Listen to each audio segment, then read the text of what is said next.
Welcome to Abundance. You guessed it, a podcast dedicated to all things surrounding dance. I am Kristen. And I am Hannah, and we are two best friends who are brought together by this art form. Please join us in 5, 6, 7, 8. Hello, today we welcome the talented Tevin Johnson. I had the pleasure of getting to know him when we both grew up dancing in Syracuse, New York. I'm super excited to reconnect and hear about his journey. Tevin, would you mind talking a little bit about who you are, where you've been, and what you are doing now? Of course. Hi, everyone. My name is Tevin Johnson. I'm from Syracuse, New York. Started dancing around 15. Actually training around late 16. From there, spent my time just training in Syracuse, New York.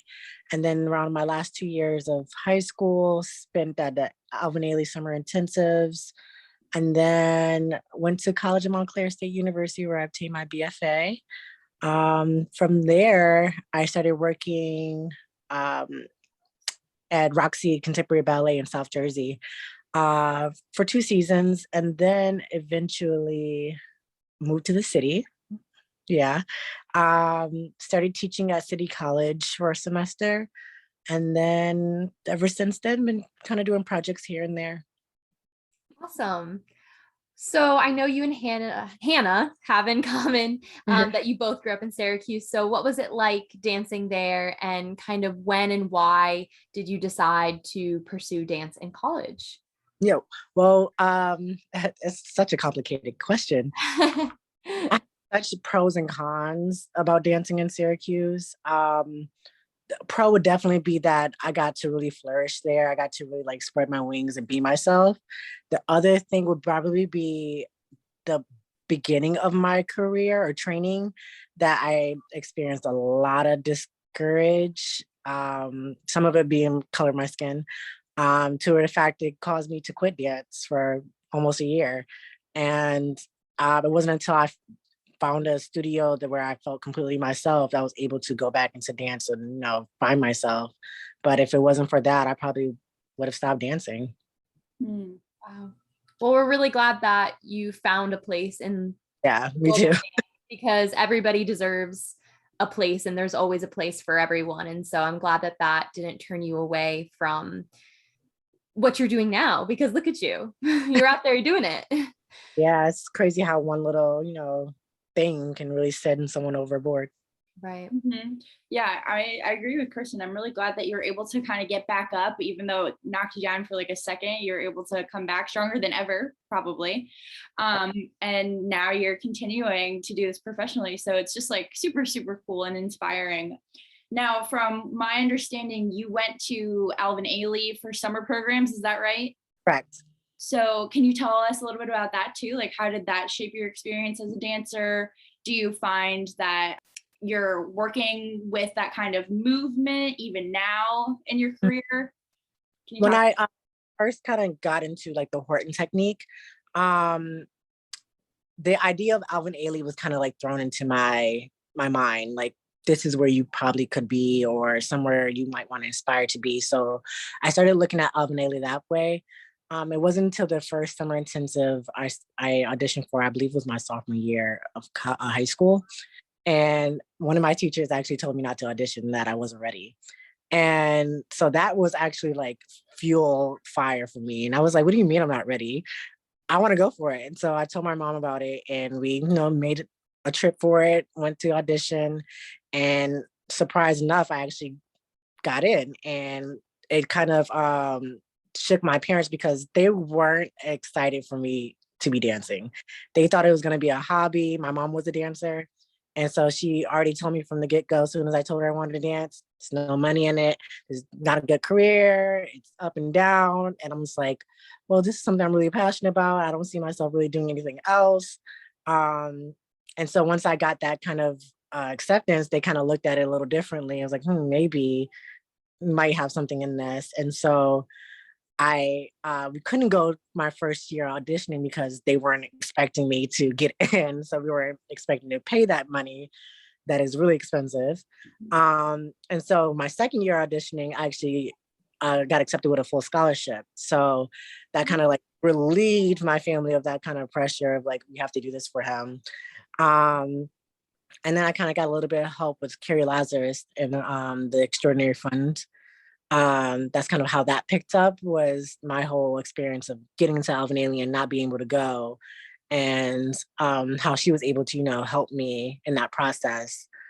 And then Alvin Ailey being there, those 6 weeks were so intense. My first time, I just knew I had to go back a second time. And Carrie Lazarus, that's Syracuse, right? Yes, she's yeah. And Sorry. It was just my times being there. I got to really experience what it's like to be a dancer on their own, a dancer in New York City. My second time going, I was 17. And so I was kind of able to have a lot of freedom than I kind of wouldn't normally have been if I was 16. And then my second year, I was 18. And then from there, I went right into college. Wow. So first off, I love that you kind of used it as fuel to try to pursue this. Like you said, someone telling you maybe no, or you're not ready, but you not listening to that. I love that, first off. And I feel like I can personally relate to that almost sometimes that's like the push you need to believe yourself. I'll just go. Yeah.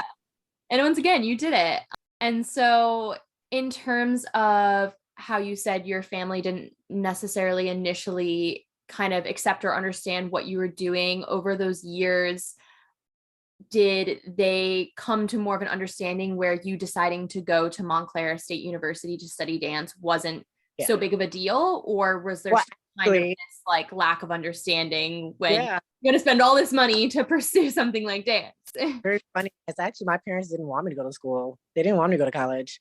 They were just like, go for it, go right into the world. And I was like, no, I actually enjoy going to school. I actually like want an education in this and want to pursue going forward, which I mean, I'm in the process, hopefully, trying to apply for my master's for the fall. So we'll see how that goes. But I've always had a love for education and teaching and the fundamentals of dance, understanding what it really is or how to use it as a knowledge.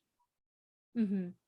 That's so interesting to me. Just, I have a very like opposite type of situation where, well, I mean, granted, I guess I always wanted to go to school, but my parents did not support me not going to school. It's like, you can do dance, but you have to go to school and get an education too. So it's interesting that they kind of just saw your talent maybe and were like, okay, you should just jump right into the professional world. But clearly you can do both. And many dancers are out there who pursued their degree and are also dancing professionally. Yeah.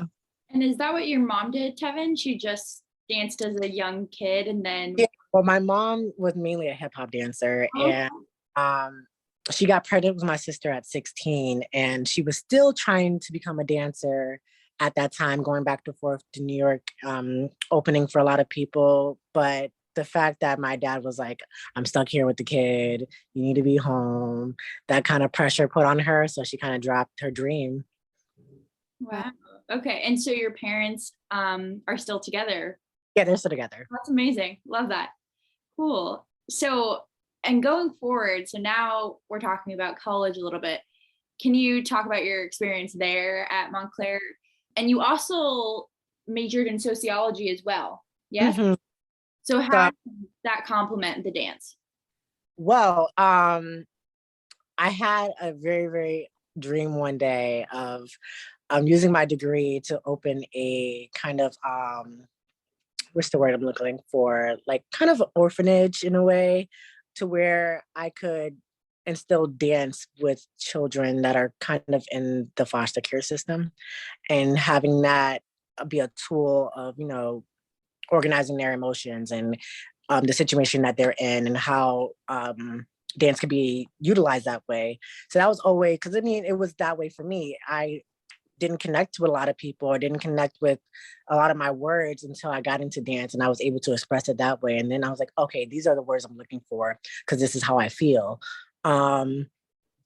And I feel like a lot of kids, especially when you're going through those kind of hardships, aren't able to connect words or connect feelings that way. And I think dance can be a huge tool for that.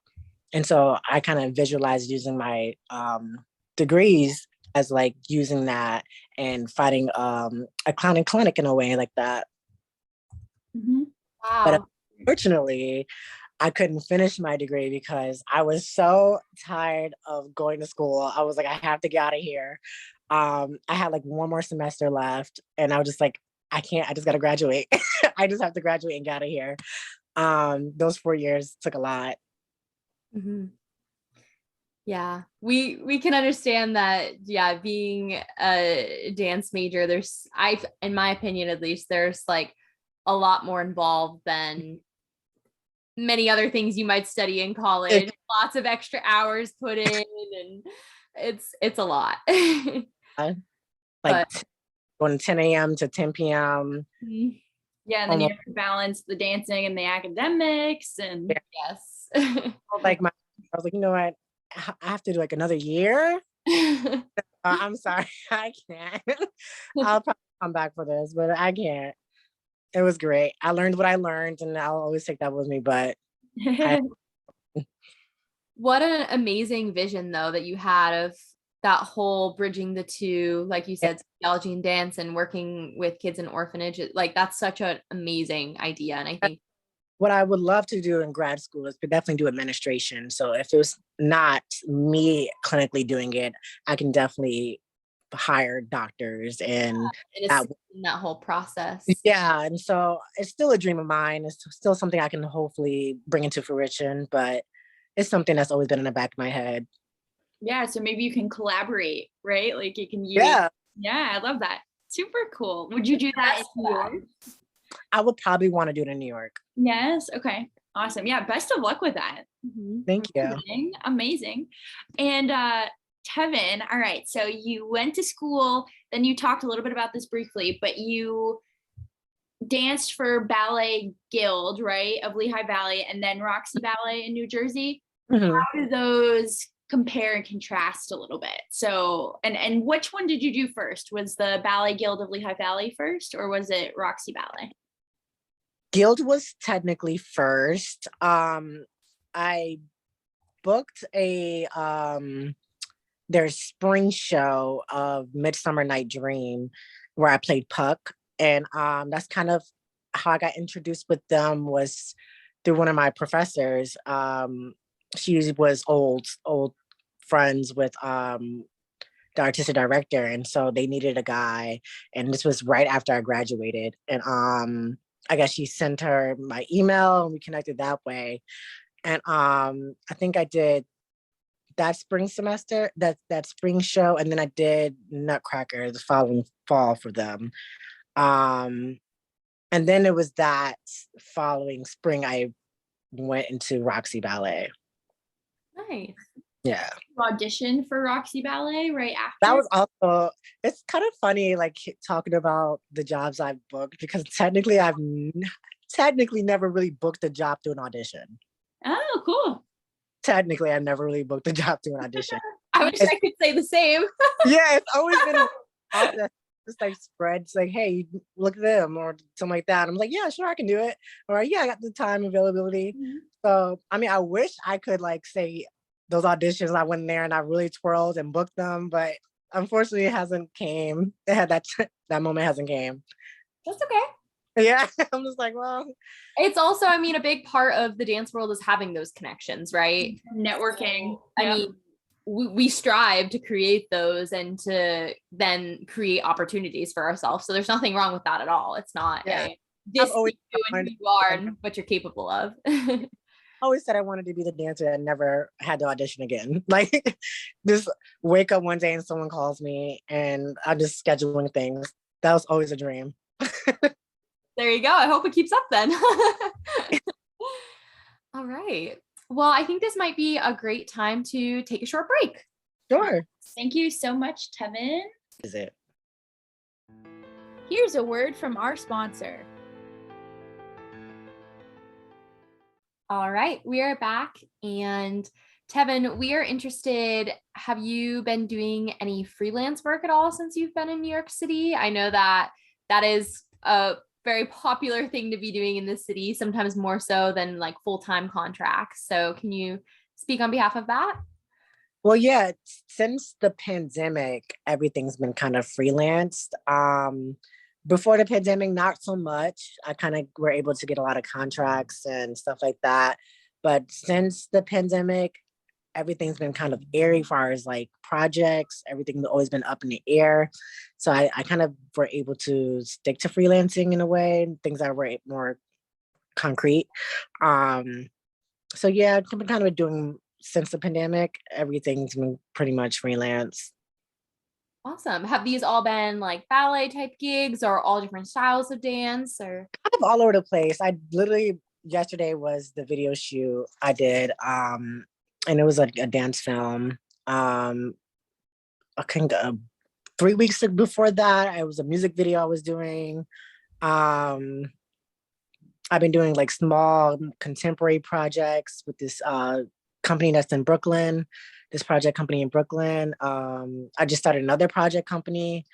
So yeah, a lot of it's pretty freelance and project based here and there.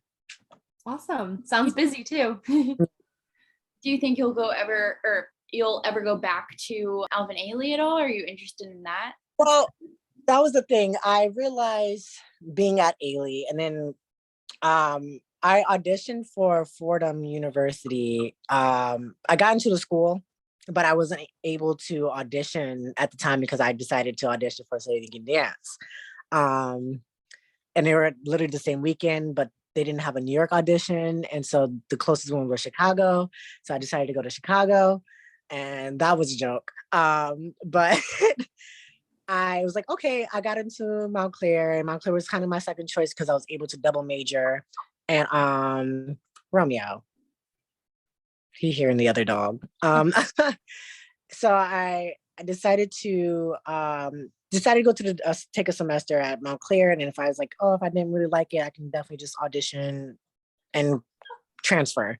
But I ended up really liking Montclair. I pretty much had similar teachers as Fordham, so I wasn't too stressed that I wasn't getting knowledge. And I can tell my teacher was very knowledgeable, and that one of them actually grew up with Danita. So we had like very similar backgrounds. So I was like, okay, like this was pretty much an extension of what I was kind of already getting, and didn't feel like I was being taken somewhere else or out of my comfort zone. So I kind of just stayed there and kind of enjoyed my time there.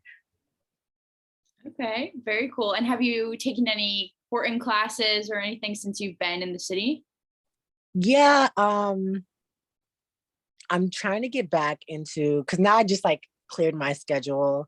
During the pandemic, I was like constantly working, teaching a lot. And so I didn't have enough time to really dance, which bummed me out eventually. Because I do enjoy teaching, but I love the balance of teaching and then going dance, and then dancing and then going teach.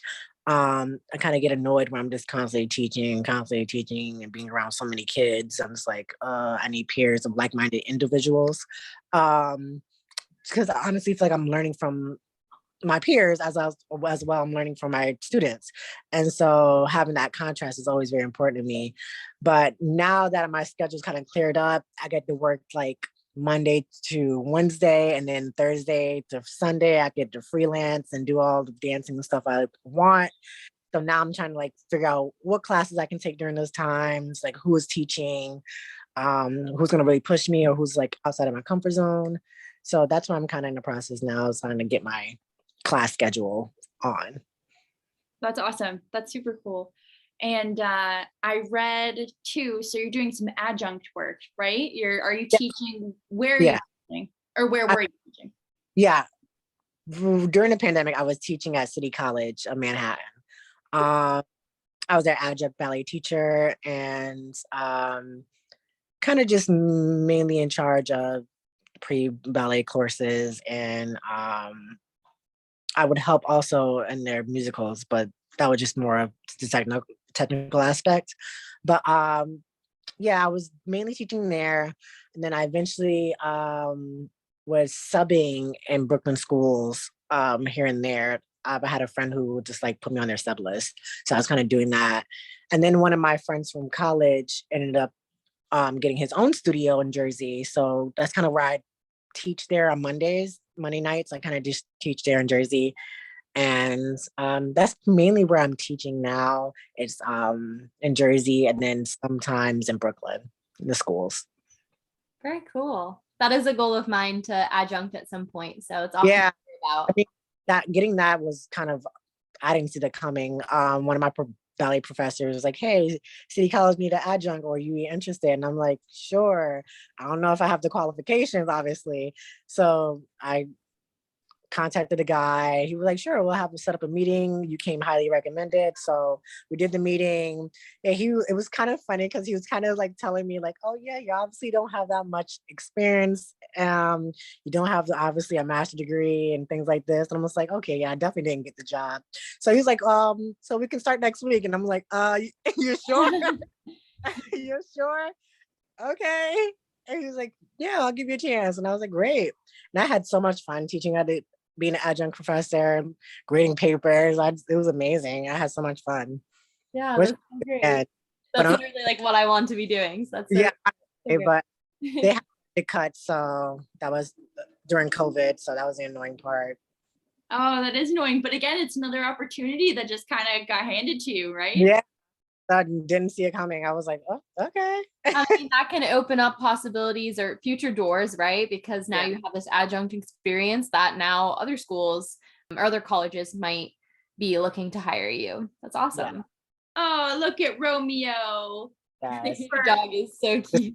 This is why he yes. Yes, for our listeners right now, we're seeing a very cute dog. Very cute.